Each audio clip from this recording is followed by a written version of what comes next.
Redox processes 2, oxidation and reduction. Essential idea. Redox reactions play a key role in many chemical and biochemical processes. Nature of science. How evidence is used.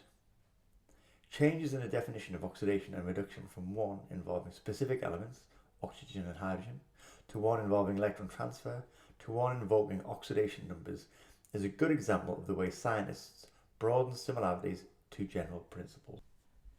A reactivity series lists substances in order of decreasing reactivity. You've got the most reactive metal at the top here, being sodium, and it goes through to the least reactive metal at the bottom. We have silver there.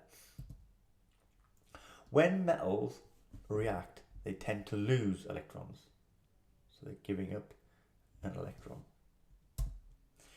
Metals that lose electrons easily, ones that have low ionization energies, are the most reactive. The reactive metals are oxidized, so they act as reducing agents. And the more reactive the metal, the stronger it is as a reducing agent. So, sodium and magnesium are stronger reducing agents than copper and silver, which are weak reducing agents. Predicting reactions using the reactivity series. The reactivity series can be used to predict the feasibility of single displacement reactions. If we look at here, we have metal X with a salt giving metal Y and salt with the same anion. If we write the equation out, omitting the anion from the salt, you can see that one metal increases in oxidation number and the other metal decreases in oxidation number.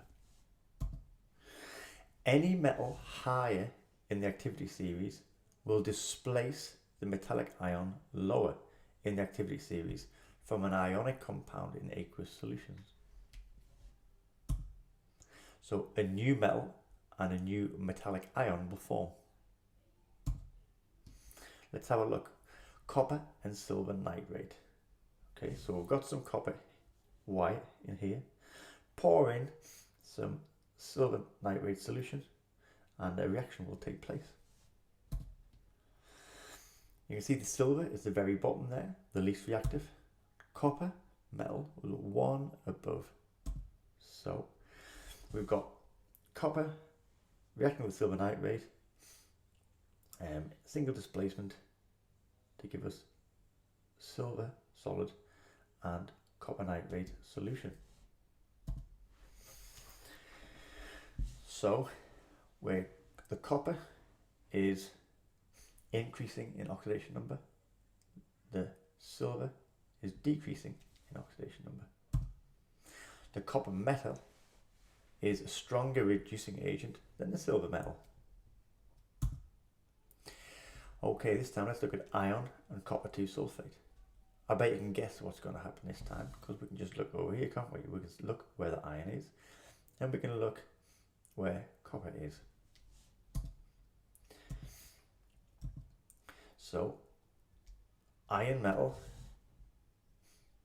is reacted with the solution of copper sulfate and it gives us copper metal and iron sulfate solution. Here you can see the iron metal becoming an iron ion and the copper ion forming a copper solid. The iron metal is a stronger reducing agent than the copper metal. What about copper and magnesium sulfate? We've got copper down there and we've got magnesium up at the top there. So magnesium is more reactive. So what's going to happen? There'll be no reaction. Okay. The copper metal is a weaker reducing agent than magnesium metal, so no reaction will take place. The reactivity series for the halogens follows the order in the periodic table. Let me just fix this along.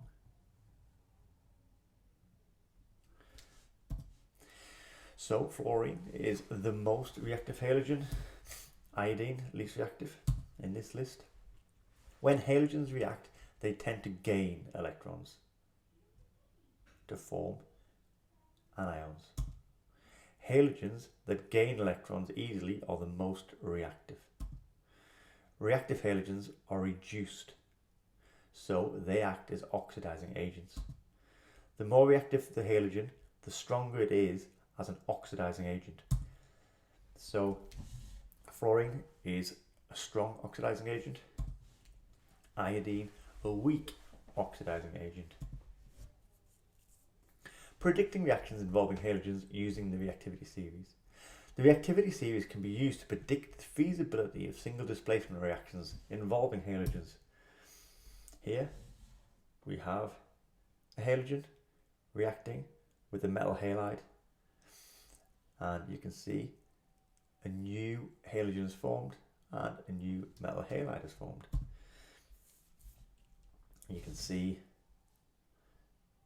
the halogen, the diatomic molecule, becoming an ion, and the ions from the salt are forming the diatomic molecule. Any halogen higher in the activity series will displace the halogen ion lower in the activity series from an ionic compound in an aqueous solution. A new halogen and a new halide ion forms. Let's have a look at some of these. Chlorine and sodium halides. So if we've got chlorine, aqueous chlorine reacting with sodium bromide, we will get bromine and sodium chloride forming. You can see here the chlorine, the diatomic molecule is forming the ions, and the bromine ions are forming a diatomic molecule. Chlorine is a stronger oxidizing agent than bromine. It's displacing the bromine in the ion. What about chlorine and sodium iodide? Well, we see chlorine is above iodine. So again, the chlorine will displace the iodine here to form aqueous iodine and sodium chloride. And you can see the chlorine there forming the ion, and the ion forming iodine diatomic molecule. Chlorine is a stronger oxidizing agent than iodine. Bromine and sodium halides. We've got bromine and sodium iodide here. You can see bromine is above iodine in the reactivity series, so the bromine will displace the iodine. So the bromine molecule will form an ion, and the iodine ion will form the diatomic iodine. What about bromine and sodium chloride? We see bromine is below chlorine. So is it going to displace the chlorine? Oop, I forgot to do that bit. Bromine is a stronger oxidizing agent than iodine, obviously. But is bromine a strong oxidizing agent than chlorine? I think not. There'd be no reaction.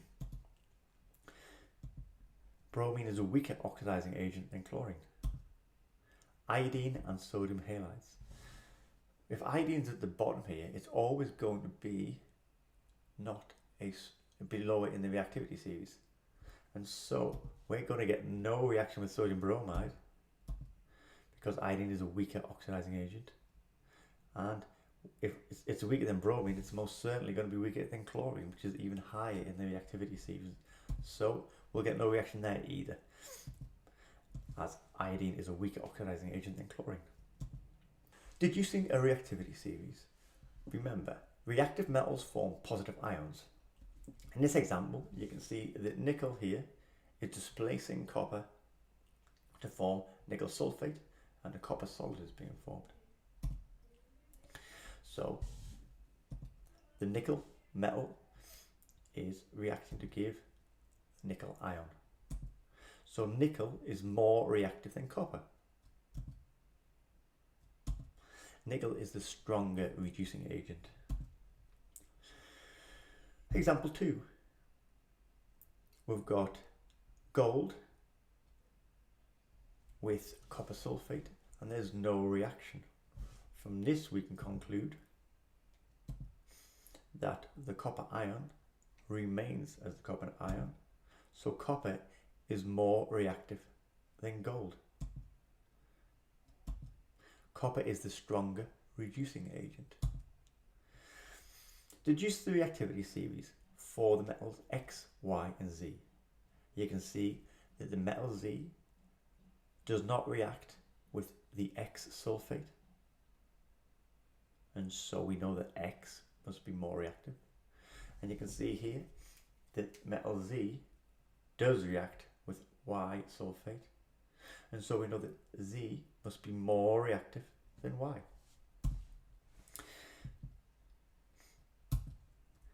Z is less reactive than X because it doesn't displace it.